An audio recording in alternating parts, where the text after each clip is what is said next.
I'm Gary Dollner, and I'm the editor on Killing Eve. Well, as soon as I got the script for Killing Eve, it was really interesting because I suppose it hadn't been that long since I worked with Phoebe on Fleabag, and I could just feel her voice, you know, right through the script. I mean, I remember reading the opening scene. There was no dialogue, but the way that she had written it, I was smiling inwardly. I could just see the naughtiness with which she was approaching, this sort of post-killing scene, and I just thought it was fantastic. From my point of view, what was always important was to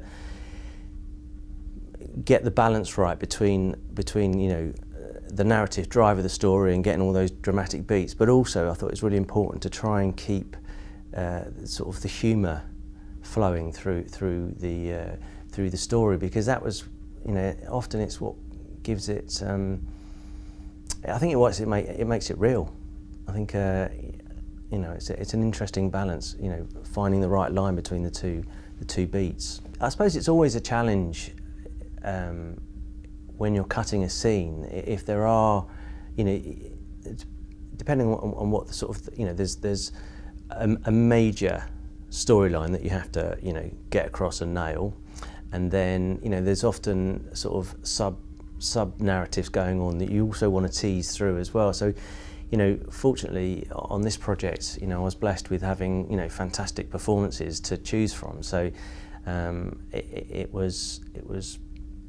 I wouldn't say easy, but it made my life a lot easier in the sense that you had an embarrassment of riches in terms of great performances that were on the screen. So working with that kind of material, it's always a little delicate balance between and that's often what is teased out in the fine cut once you've got the nuts and bolts of the story working, and you're down to time, and that all the big story beats are being hit. Then you sort of often will go in perhaps in a bit more detail, and you play with the minutiae of looks and delivery and just the balance and the rhythm, and it all just I suppose that's what we do all day long, sitting in a dark room. So the scene in episode 1 where eventually Villanelle and Eve meet in the bathroom and she's doing her hair. Again, interestingly, no dialogue apart from right at the end. In fact, there was some dialogue. I remember the scene in its full entirety was longer than the one it ended up being. But again, whether there's dialogue or not, you're still nudged and persuaded in the cutting room by performances. I mean, for me, performance is paramount, and so if someone is giving you a look that draws you in for whatever it might be, then you kind of tend to use those moments as building blocks to construct the scene. And often you'll find you will go out your way with other performances to try and make that work. Sometimes most of the time you do get it to work. Sometimes it's too much of a dogleg to come around just to sort of retain that, so then you have to try and put the jigsaw together in a slightly different way. But I suppose that's what is the challenge of editing, really. I think of all the scenes, especially in the first episode, the one that was perhaps the most difficult was the opening scene, because so much pressure is put on not only the opening episode but the opening scene of the opening episode. Plus, in this instance, there was no dialogue. So that was a challenge in itself, and I was very aware that there was the introduction of the main character, what kind of music we were going to put on, how were we going to give tension and pace when there was no words. And so we did go around the houses a little bit with that, but again, the material, Harry shot some beautiful images, so that really helped. And then, interestingly enough, on that scene, we found that having put the whole thing together, we were missing a slight beat with connecting the guy behind the ice cream counter.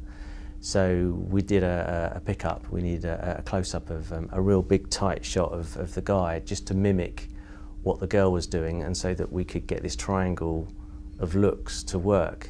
You know, we needed one more thing, so Harry picked it up, and that seemed to be the missing sort of piece of the jigsaw. And then, you know, again having another run at it, and then we played around with some various tracks, and then we found something that felt tonally quite right and interestingly and sort of counterintuitive, and actually that ended up being quite a breakthrough in terms of the soundtrack of how we were what we were gonna play with in terms of that opening episode. In some sense, that opening scene with the looks going three ways, and her and Villanelle mimicking what the little girl was doing and how she was reacting, was in a way, I suppose, a clue as to the psyche of her character that then get played out right across the series. I mean, Jodie did such an amazing job. I mean, in all sorts of ways. But as an actor, I suppose just the sheer number of different accents that she managed to convincingly portray. That in a way, that opening scene was a little indicator as to the depth of the psyche behind Villanelle. So in terms of the music, the opening scene was a bit of a breakthrough, because we tried different tracks to cut to give it a tone, I suppose. And we found this one track that we knew we couldn't get clearance for, because I think it had been associated with a big Hollywood film. But tonally, it gave us, we were quite excited by what the impact it had on the cut. So we knew we had an idea of the style of music we'd like to incorporate. And then I've always been a bit of a fanboy of David Holmes, and I've had this track. I mean, this is going back for about 15 years. I've tried to put on a TV show or a film at some point, and it was a remix of a Brigitte Bardot track that he did. It was about 15 or 20 years ago. And when she was in Paris, I think it was either walking through Paris, or I think I tried it a couple of times, either walking through Paris or when she was in her Paris apartment preparing what ended up being the spray to kill one of her victims. I tried this Brigitte Bardot track, and it was just, I thought, at long last, after 15 years, I found a place for this track, and it was brilliant. And so I just started raiding my collection of David Holmes music and started putting on a lot more of his music across the first two episodes. One of the execs, Lee, had made contact with him, and we had a Skype call in the cutting room, and he seemed on board. He loved Phoebe's scripts, and the rest was history, because he then gave it such a sort of flavour and distinct flavour. But then also he was then throwing loads of other different tracks, both vocal tracks and other incidental pieces that we could then play around with in the cutting room, knowing we put them in as placeholders, and then when it went back to David, he would then score it beautifully, which he did. I think because of the nature of a lot of the shows I've worked on over the last few years, a lot of the stuff I've done has been semi-improvised, and so my initial cuts for certain shows are way longer than I know the final duration will be. So I'm very used to throwing out material and just playing around with moving scenes around, and so that I never really worry about that, because we can always put it back in again. So I like the process of experimenting, taking scenes out and then putting them back in again, and sometimes moving them around just to see whether what impact that has. With Killing Eve, I suppose there was one scene in the first episode after she killed the Italian mafia boss.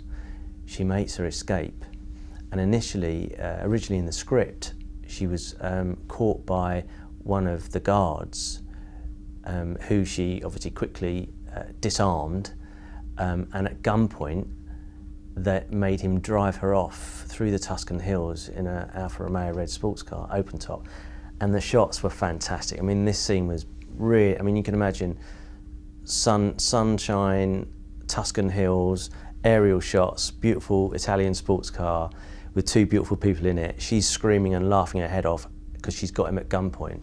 She takes him off into the field. They pull over, she takes him off into the field. Again, just looks fantastic. Makes him completely take all his clothes off, plays around with him, and then brings him, they come together. He thinks it's going to be his lucky day, and then she shoots him.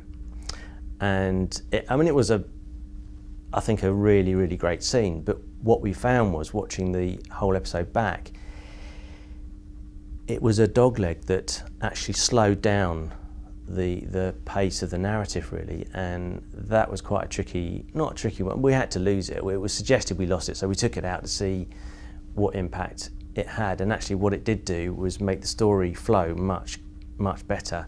But that was a shame. I mean, it would be a great DVD extra, but in terms of, I suppose what it was slightly overwritten in the sense that we didn't need that scene. But I mean, for an editor, it's not so difficult to lose a scene. I think if you were a director and had spent so long crafting and getting all these shots, maybe sometimes that is more difficult. But ultimately in the cutting room, I don't really care about how long it took you to get that shot that looks beautiful. If it doesn't help the story, it's not going in. And I think you have to be quite hard-nosed about that, because it's you need to be a sort of, I think as an editor, you need to be a critical friend with the director, and also you're the first member of the audience to watch the material, and you're not necessarily wedded to how difficult it was to get that shot. I might admire the shot that they've got, but if I don't think it's going to make a sequence any better, I won't put it in. And so sometimes there's a little bit of I mean, it's a shame, because you've got brilliant sequences, but if it's ultimately what the most important thing is the show, the story, the film, is it better for it? And if it is, then it goes out. There's certain skills that help in terms of the cutting room. It's a interesting and dynamic being in an edit suite, because often you're working with one or two people for a very long time, quite intensely, quite close. Often the rooms are quite small, so physically, you're sitting next to someone for what could be a very long time. And I think first and foremost, you've got to be a bit of a diplomat sometimes. But then also, I think it's handy to have a strong opinion and argue for certain things when sometimes it's easier not to. I think having that relationship with people, often you find that I can't really put my finger on what it is, but you come across writers or producers or directors, and things just click, and you see what they're trying to do, and they see what you're trying to do, and that sometimes it just on a personal level it can just all fit together, and I don't really know. Well, that's just a bit of chemistry, I suppose. I don't know. I think the first thing to do is just to edit as much as you possibly can,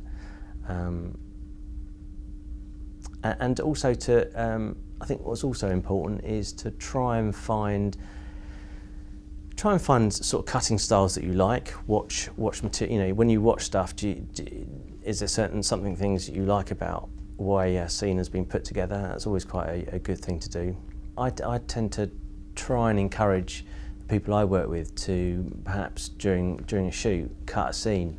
If they've got time, have a run at a scene, and then I did it with a guy called Craig, who I'm working with at the moment, and he came up and said to me, "Do you mind if I cut a scene?" And I went, "No, of course not." It's fantastic when people ask to do that. And then he cut a scene, showed it to me, gave him some few tips. He went back, cut it again. It was like 100% better, and that was just through two parts of a scene. So I think just one of the things is just to sort of do it, because it's only by cutting material together you realise what works and what doesn't work.